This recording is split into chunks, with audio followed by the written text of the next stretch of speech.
You lied about your bloodline. Alien princess protected human lover from royal execution.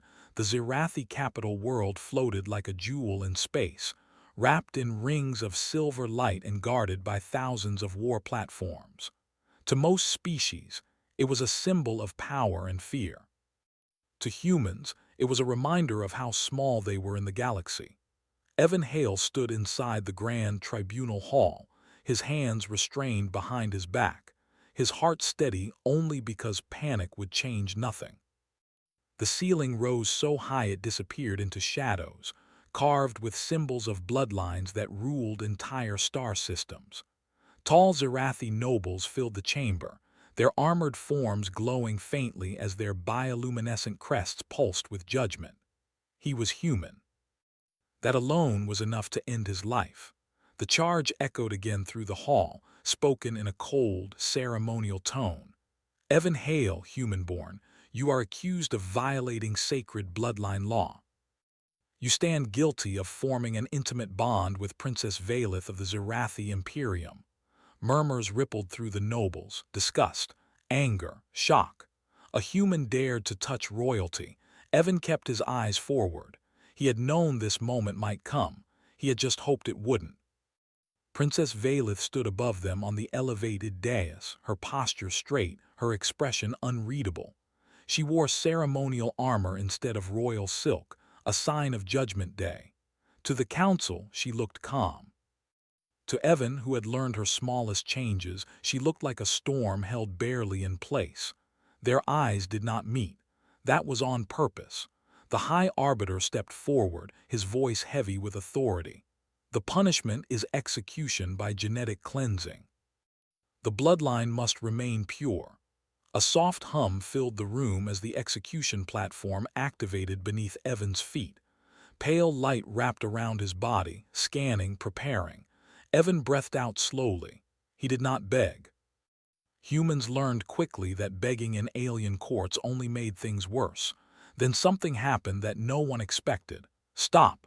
The single word cut through the chamber like a blade. Princess Valeth stepped forward. Gasps echoed. Zirathi royalty did not interrupt tribunal judgments ever. The High Arbiter turned toward her, stunned. Your Highness, this proceeding. I know exactly what it is, Valeth said. Her voice was calm, but it carried power. And it is flawed. The light around Evan flickered and shut down. Confusion spread like wildfire. Valeth descended the steps slowly, every movement deliberate. You accuse this human of contaminating the royal bloodline. That accusation assumes he is genetically incompatible. The Arbiter's crest flared. He is human. Yes, Valeth replied, but not entirely. Silence fell so deep Evan could hear his own heartbeat. Evan turned his head slightly, disbelief flashing through his eyes. Not entirely human. Valeth continued before anyone could interrupt her. Imperial law forbids execution if there is even a trace of ancestral compatibility with Zirathi lineage. I invoke that law. The hall erupted. Shouts echoed. Crests flared violently. Several council members rose from their seats. You lie, one noble roared. A human has no such blood, another snapped. This is treason, a third hissed. The High Arbiter raised both hands for silence. Princess Valeth, such a claim demands proof. False testimony is punishable even for royalty. I am aware, she said. Evan stared at her now. This was madness. If she failed, she would fall with him. The Arbiter turned toward the genetic masters. Begin verification immediately. Golden machines unfolded from the walls, ancient devices older than most empires. A beam of light scanned Evan again, deeper this time, searching beyond surface biology. Seconds passed, then minutes. The council waited tense. Then the lead genetic master froze. Its voice came out slow, uncertain. This does not match human records. The hall went silent again, but this time it was not disbelief, it was fear. Explain, the Arbiter ordered. There are sequences here that should not exist, the Master said. They are dormant, locked. Older than recorded Zirathi history. Murmurs turned uneasy. Valeth lifted her chin.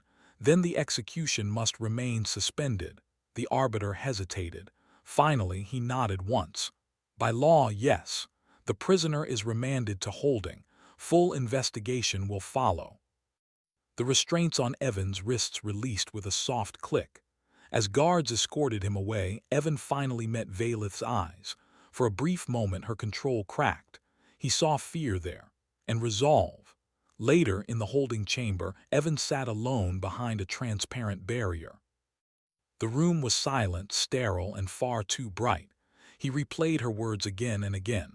Not entirely human. The door slid open without warning. Valith entered alone.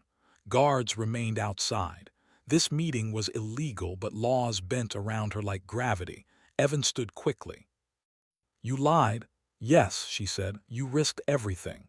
"Yes," he swallowed. "Why?" She stepped closer to the barrier. "Because letting you die would have been easier, and I refuse to choose easy." Evan shook his head. "They'll tear your claim apart." She met his gaze steadily. "They already started, but they found something." "What?" he asked quietly. Valith looked away for the first time. "I did not lie about everything." A chill ran through him. "Evan," she said softly, "your species was never weak. You were hidden." Before he could respond, alarms sounded in the distance. Heavy, controlled, not panic but urgency. Valith straightened. "They will not execute you now, but they will be afraid of you."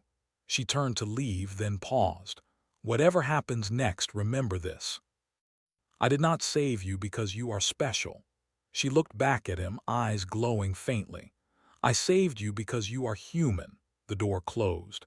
Evan sat back down slowly, his mind racing. Somewhere deep in his cells, something ancient slept. And the galaxy had just noticed. The investigation did not slow down. It became faster, quieter, and far more dangerous. Deep inside the Zirathi capital, beneath layers of shields and ancient stone, a sealed chamber opened for the first time in thousands of cycles. Only the highest genetic masters and the High Arbiter were allowed inside. What they studied there was not meant for public knowledge. Evan Hale sat in his holding chamber, unaware of how close the galaxy stood to a truth it had buried long ago. The barrier around him remained active, but no guards watched him anymore. That alone told him everything. Fear had replaced certainty. Hours passed, then days. Princess Valith was summoned again and again before the council. Each time the questions grew sharper. Where did the human acquire this genetic structure? "The human did not acquire it," she said during one session. "He inherited it." "Inherited from whom?" a noble demanded. Valith met their gaze. "From humanity." That answer disturbed them more than any lie. Meanwhile, the genetic masters uncovered deeper layers in Evan's DNA. Sequences folded within sequences, inactive but intact, as if waiting. These were not weapons, not enhancements. They were systems of balance, adaptation, survival. One of the oldest masters spoke in a shaking voice. "This design predates all current empires, including ours." The High Arbiter stiffened. "Impossible." The master projected ancient data across the chamber. Star maps, collapsed civilizations, extinction-level events repeating across time, and always hidden at the edges. Humans, not ruling, not conquering, enduring. "They were placed," the master said slowly, "or evolved with purpose. When ecosystems collapse, when empires burn themselves out, humans remain. They stabilize, they rebuild." A terrible understanding spread through the chamber. "Fail-safes," someone whispered. The High Arbiter closed his eyes. Zirathi supremacy was built on strength and purity, but humans were built on survival. The council ordered absolute secrecy, but secrets have weight, and weight bends systems. Whispers spread through the palace. The execution delay became public. The word precursor slipped into private conversations. Humans across the capital noticed changes overnight: increased surveillance, restricted access, quiet fear behind polite faces. Evan felt it too. When Valith finally returned to him, she looked exhausted. "They know," he said simply. "Yes," she replied. "How bad?" They are trying to decide whether killing you will cause more damage than keeping you alive. Evan laughed softly. That's new. Valith studied him. You are not afraid. I am, he said, but humans learned long ago that fear doesn't stop outcomes. Action does. She smiled faintly. That may be the most dangerous thing about you. Another council session was called. This one was broadcast across the Imperium. Not by choice, but by necessity. Too many nobles demanded answers. Too many systems watched closely. The High Arbiter addressed the galaxy. The execution of the human Evan Hale is permanently annulled. Shock rippled across worlds. Further, the Imperium recognizes humanity as a protected sapient species under ancient interstellar law. Outrage followed. Valith stepped forward before chaos could erupt. You ruled through strength, she said calmly. You believed dominance meant survival. You were wrong. Her voice carried to every corner of the chamber, to every listening system. Humans survived what we erased ourselves from history. They did not conquer us because they did not need to. They endure, and endurance outlasts power. A noble shouted, "You would place them above us." Valith turned slowly. "No, I place them beside us, and I choose one of them." She reached out her hand. Evan stepped forward. Gasps echoed again, but this time they were different, not disgust, not rage, realization. "I name Evan Hale my consort," Valith said. "By choice. By law, by future necessity." Silence followed. The High Arbiter stared at them both, then lowered his head. So recorded. Across the Imperium, something ancient shifted. Far from the capital, on forgotten colonies and quiet stations, dormant human systems stirred. Not weapons. Not fleets. Signals, backups, contingencies, just in case. Evan and Valith stood together as the chamber slowly emptied. They did not touch. They did not need to. The galaxy had made its move. Humanity would respond the same way it always had, by surviving. And this time by being seen. The galaxy did not change in one day. It never did. Change came slowly, then all at once. After the Council's declaration, silence followed. Not peace, not celebration. Silence filled with waiting. Worlds watched the Zirathi Imperium carefully, measuring every signal, every movement. Humanity was no longer invisible, and that made many powers uneasy. Evan Hale felt the change most clearly in small moments. He was no longer held behind a barrier. He walked the palace halls freely now, though guards still followed at a respectful distance. Zirathi nobles no longer looked at him with open disgust. Instead, they watched him the way one watches a storm forming far away. Unsure if it would pass or break everything in its path, Valith remained busy. Council sessions stretched late into the artificial night. Trade leaders demanded explanations. Military advisors asked dangerous questions. Ancient allies suddenly remembered old treaties they had ignored for centuries. Humanity had become relevant. That relevance came with pressure. One cycle after the announcement, the first challenge arrived. A coalition of outer systems sent a formal objection. They refused to recognize humans as protected or equal. They demanded proof, not of ancient genetics, but of value, strength, contribution. If humans wish to stand among empires, the message declared, then they must demonstrate worth beyond survival. The council debated fiercely. Some argued for rejection. Others warned that refusing would look like fear.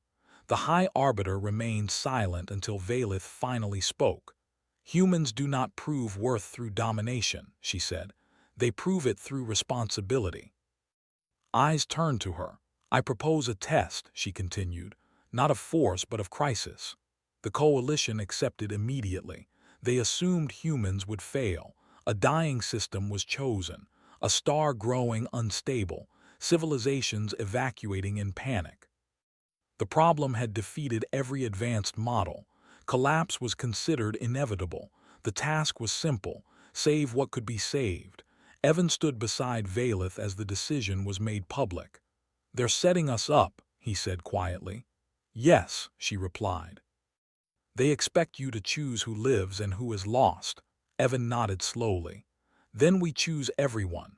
Humanity's response was not a fleet of warships, it was people, engineers, analysts, disaster planners, terraformers.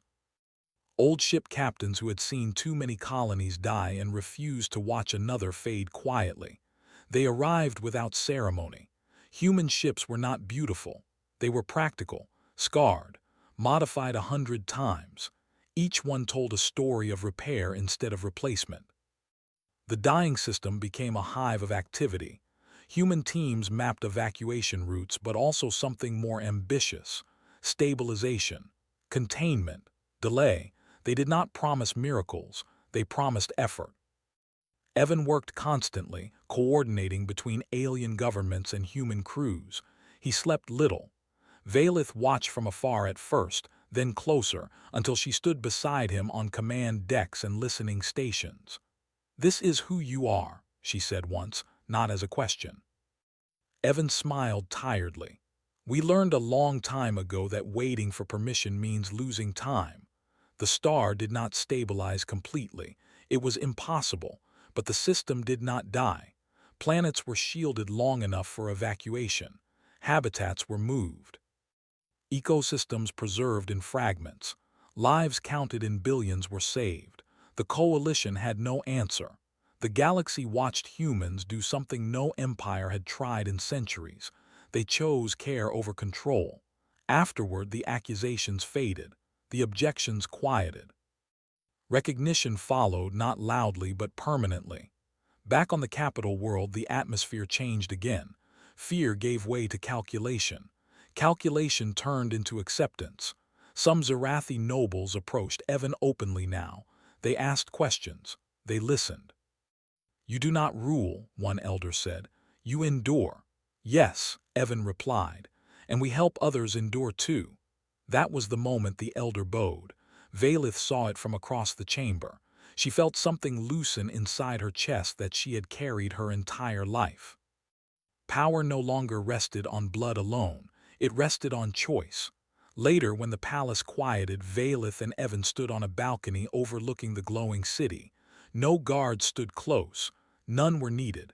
"You changed them," she said softly. "No," Evan replied. "They changed themselves. We just reminded them it was possible." She studied him.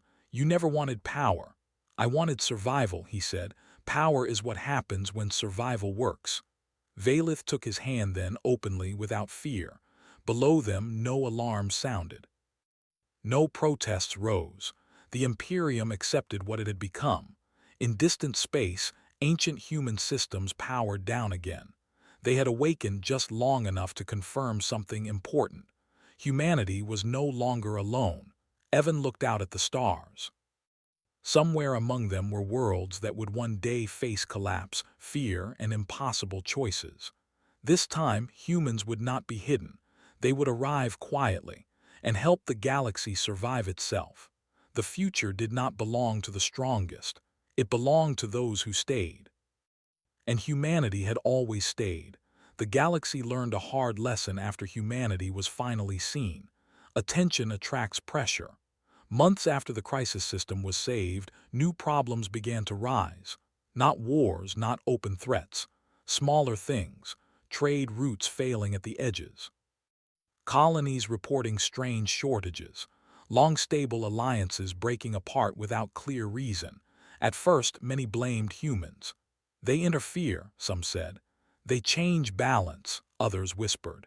Evan Hale heard the rumors before anyone told him officially.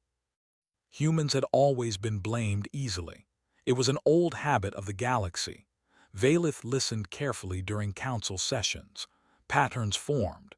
Too many failures in places where no empire openly ruled. Too much quiet coordination. "This is not fear," she said one evening after a long meeting. "This is testing." "Testing what?" Evan asked. "Us," she replied. "And you." The truth surfaced slowly. A hidden power, not ancient like the precursors, but young and ambitious, was pushing systems into collapse. Not to destroy them, but to watch how the new order responded. They wanted to see if humanity would crack. The council argued again. Some demanded military response. Others warned that showing force would prove the accusations right. Evan stood before them, human representatives now seated behind him for the first time. "You are asking the wrong question," he said calmly. "You are asking how to stop them." The chamber quieted. "The right question is why they think this will work." A noble scoffed. "Because humans are untested," Evan nodded. "Exactly, so let us be tested the right way." Valith understood instantly. "You want to go," she said. "Yes," Evan replied, "not as a ruler, not as a threat, as a human." The plan shocked the council. Evan would travel openly to the failing systems. No fleet, no display of power, only human aid teams and transparent cooperation. Every move broadcast, every decision recorded. If the hidden power wanted to watch, they would be forced to watch everything. The first system was tense. Locals expected judgment or control. They received neither. Human teams listened first. "What do you need?" they asked. Sometimes the answer was food, sometimes repair tools, sometimes just time to breathe. Humans gave what they could. When they could not fix something, they said so honestly. That honesty confused many species more than strength ever had. Slowly, systems stabilized again. Then the Watchers revealed themselves. A delegation arrived unannounced during Evan's visit to a border station. Tall, sharp-featured beings who called themselves the Cathari Union. They spoke politely and coldly. "You intervene without authority," their envoy said. Evan met their gaze. "We intervene with consent. You disrupt natural collapse." "There is nothing natural about engineered suffering," Evan replied. The Cathari envoy studied him. "You believe endurance gives you moral authority." "No," Evan said. "Responsibility does." That answer spread faster than any signal. The Cathari withdrew, not defeated. Evaluating. Back on the capital world, Valith faced pressure of her own. Some nobles feared that humanity's example weakened old control systems. Others saw opportunity. A vote was called. One that would decide whether the Imperium would formally bind its future to humanity's methods. Valith stood before them alone this time. "You fear losing power," she said, "but power that cannot change will always fall." Silence followed. The vote passed by the smallest margin in recorded history. The Imperium chose adaptation. Evan returned weeks later, tired, older somehow, but smiling. "They're still watching," he told Valith as they walked the gardens together. "Yes," she replied. "Let them." Above them, stars burned quietly. Humanity had not taken control of the galaxy. It had done something far more dangerous. It had shown another way to survive. And now, the galaxy could not unsee it.